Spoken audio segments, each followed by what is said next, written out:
Well, hey, good morning, everybody. Hopefully, you guys are doing awesome today. Today is Friday, the 15th, and I don't know what month it is, but it's the 15th of some month, somewhere. You're probably just like me. I don't know. It seems like it's kind of picking up a little bit of what day it is, what month it is. It seems like it's gaining some traction now that we're kind of talking about coming into reality again. Um, my family has started to have some activities. It's like real. It's unbelievable. It's kind of odd that my kids have friends coming over again. They're actually like going to friends' houses. It's kind of a weird deal. It's like, well, this is uncharted territory. It feels like to to actually be back into seeing people again and actually having some things on the schedule. Like my kids actually have a couple of things on the schedule. It's kind of funny, but it's like also exciting to know that that's where we're at. We're in Oklahoma. I got my Oklahoma shirt on, as you can see. But here in Oklahoma, that's where we're at. We're starting to phase out and beginning to reopen. And I wanted to share with you guys in this video four things that I think you really need to have in your reopening content. Okay, I've been seeing people putting up videos or emails, even Facebook posts about, hey, we're open. And one thing I'm seeing is a lot of people, business owners. I'll give some examples of business owners, church leaders are jumping on, talking about how excited they are about getting back together, and that is exciting. It really is exciting. I'd say a couple of things as you're considering reopening. One is this: is embrace the awkward. That's what I've been talking to pastors about, is embrace the awkward. Look, the first, who knows, 4, 5, 6, 7 weekends or midweek services are probably going to be awkward. I shouldn't say probably, will be awkward. Um, People are going to be leaning in. Do we shake hands? Do we hug? Do we air? Do we, how, 6 feet? What is it? And so those first few weeks are going to be awkward. And I would just say this: they're going to be awkward, um, no matter when you start. The first few times that people come back to church, it's going to be awkward. And so, first, I would say embrace the awkward, acknowledge the awkward, and just embrace it. The second thing I would say is this: is I don't think people are going to be really too mad at you going a little bit more cautious than too quick. Um, but with that, I would say this: that there's always going to be those early adapters that, no matter what you do, are going to be there. And they're going to, as soon as you open the doors, they're already there waiting for you. There's going to be those people, right? But I think that it's no, I don't think people are going to be really upset at you for going a little bit more cautiously than necessarily quickly.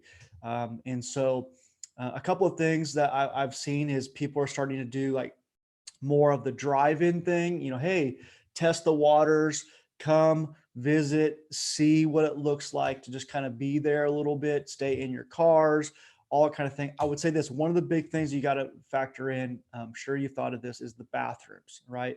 So making sure it's clearly communicated, hey, no bathrooms if we're going to be doing a drive-in type thing. Another thing I've seen a couple people do is kind of treating it like a soft launch, like you would if you're doing a soft launch for a church plant or a soft launch of a new campus.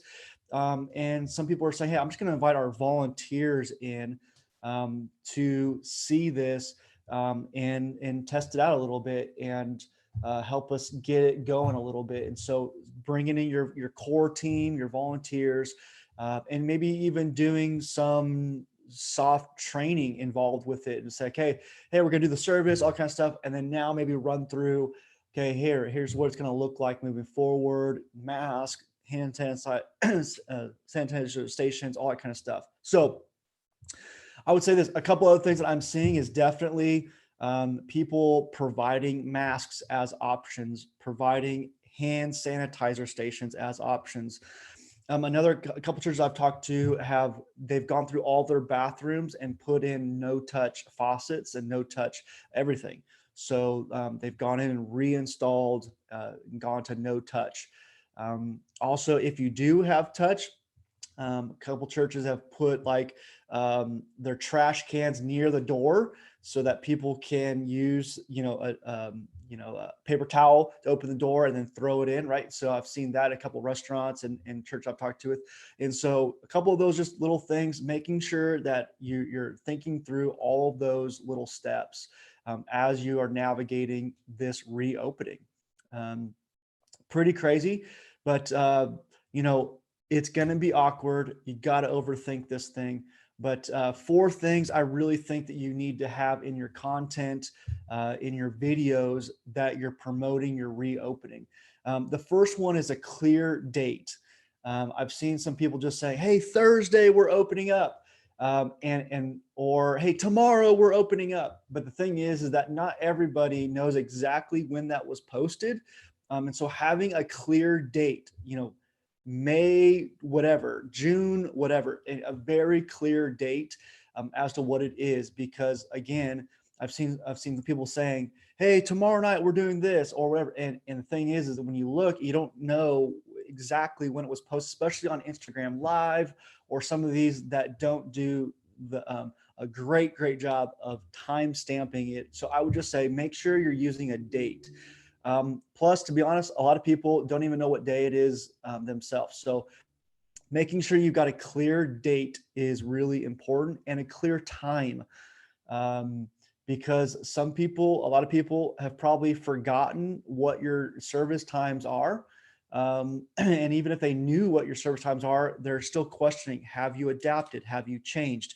So just being really clear on your time, your day, and anything you need them to know about that, to prepare them. So that's number 1, is a clear communication on time and day. Number 2 is this, and this has been so cool what I've seen through some of my friends that are business owners, some of my friends that are church leaders.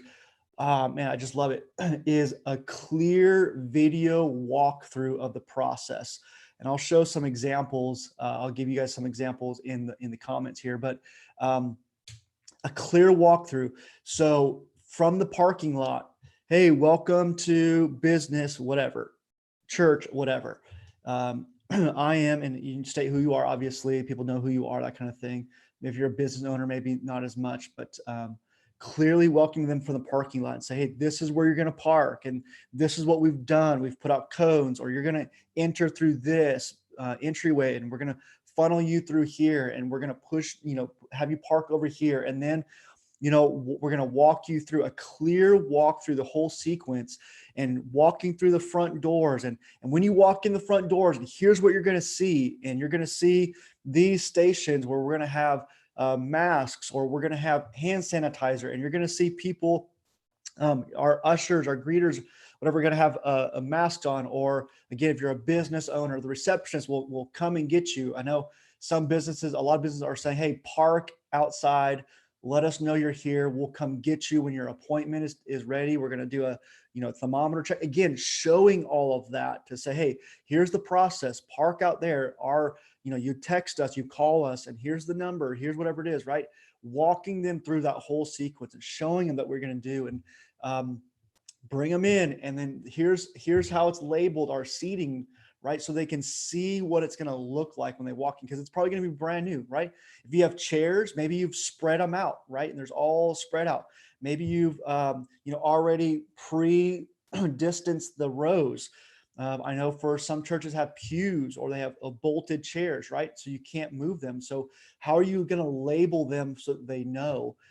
Do you want them to, if there's a family already sitting in a pew or already sitting in a row of chairs, do you want them to move away and sit somewhere else? Do you want them to sit in the same row but 6 feet apart? Just walking them through what that sequence is going to look like and prepare. Also, I know a lot of you guys are doing family services right now. Okay. So you're doing a service, you don't have childcare, you don't have youth services, right? So again, explaining that, letting them know, "Hey, just so you know, we're going to be doing a family oriented service. So go ahead and bring your kids with us," right? Or with you. So again, explaining in detail.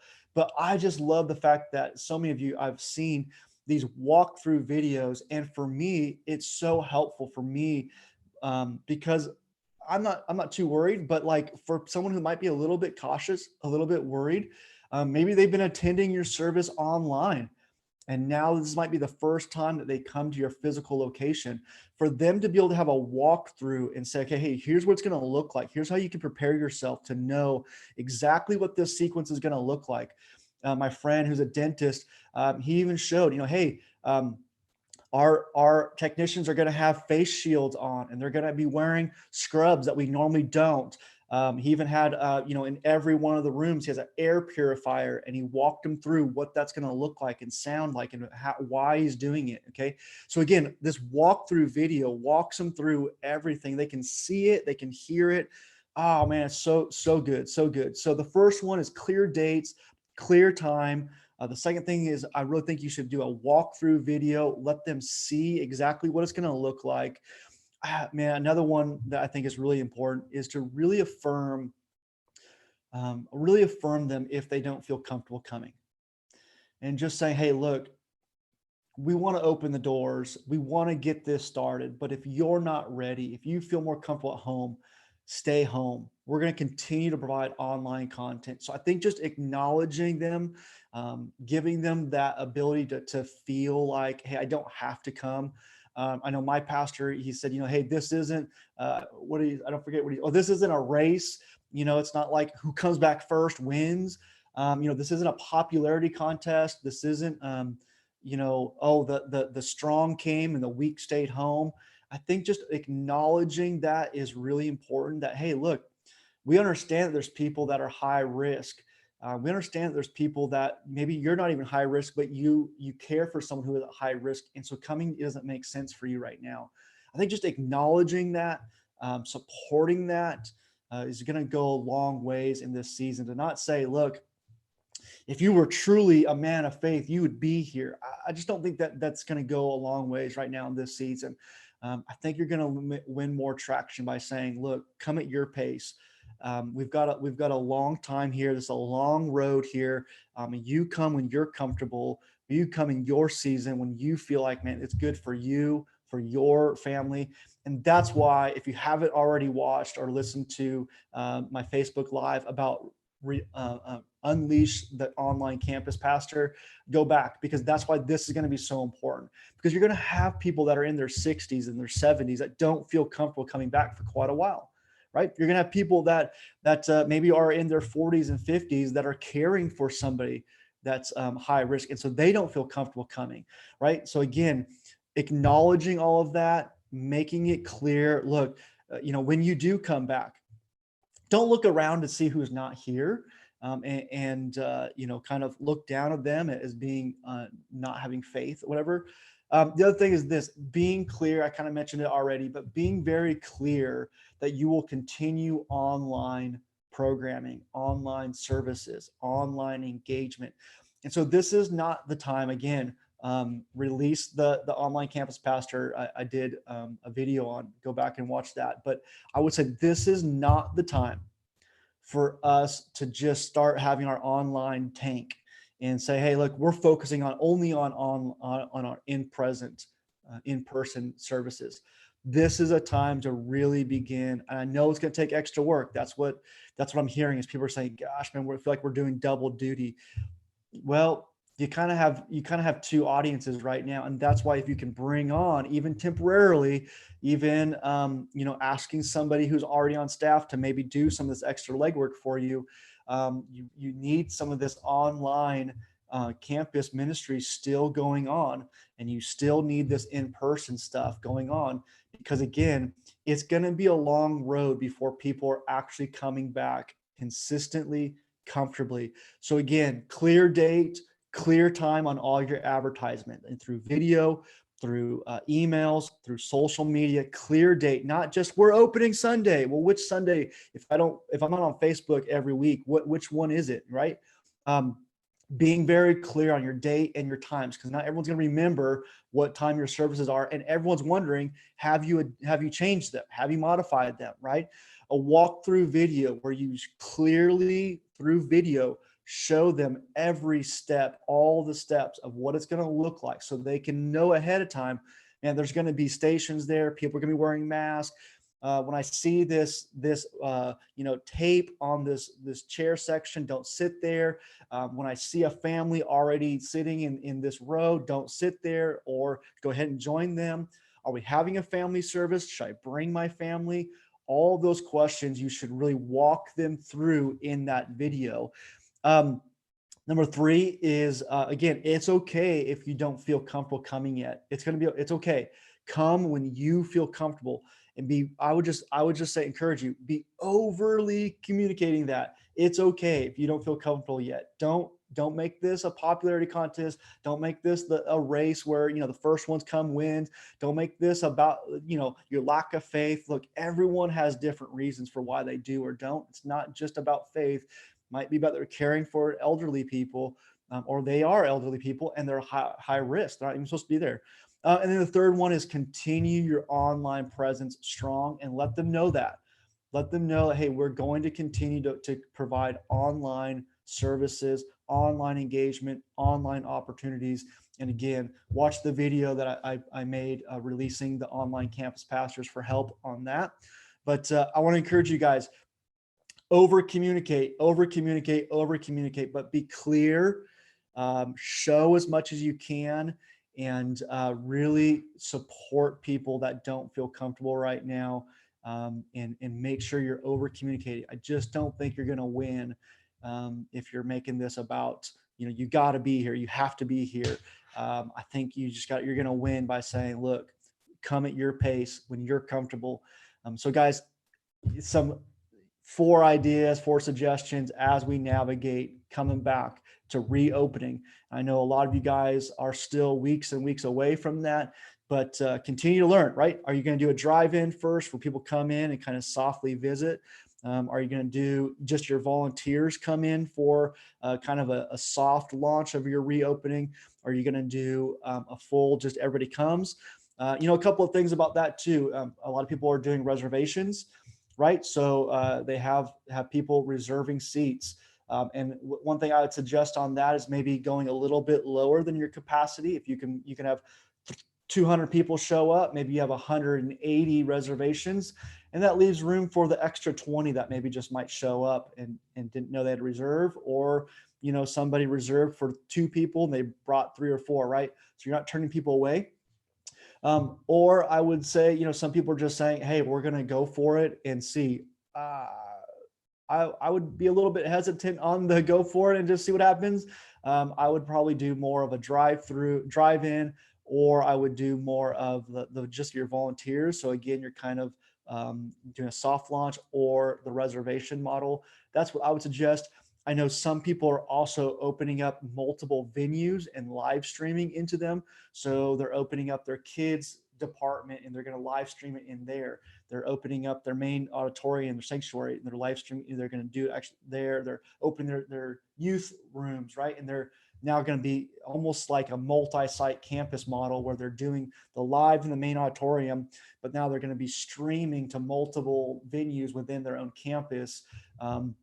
Providing this there. So again, they can get more people there per service, but they're spread out through multiple rooms to still have everybody spread out, all that kind of stuff.